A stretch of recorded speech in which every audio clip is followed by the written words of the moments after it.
Grüß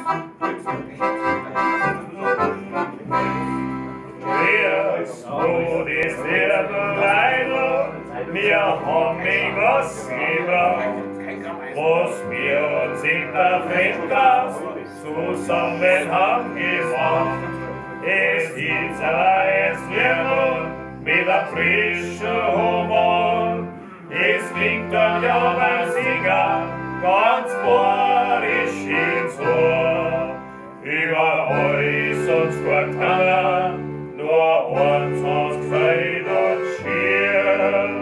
Es war das Gute, das süffige, schmackige, ewige, borische Bier. Es war das Gute, das süffige, schmackige, ewige, borische Bier.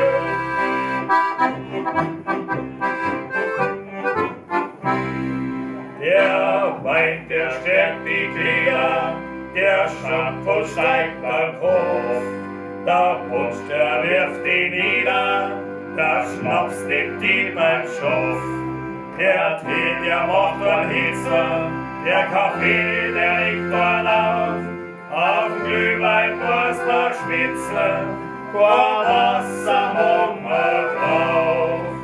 Auf alle die Getränke recht gern verzichten wir.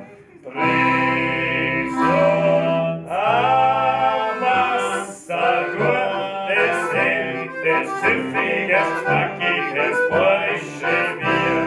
Trinkst uns am Wasser gut, es echtes, süffiges, knackiges, borisches Bier.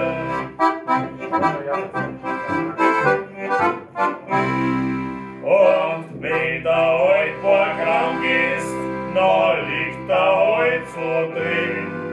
Er will gar nichts wissen von einer Medizin. Er bringt's halt nicht hinunter, es passt nicht in sein Magen, weil er schon so fix hat, wo er nichts mehr vertraut. Wenn er einmal im Sterbebett liegt, ruft er noch voll Begier. Bringt's mir einmal gutes, echtes, süffiges, schmackiges, borisches Bier. Bringt's mir einmal gutes, echtes, süffiges, schmackiges,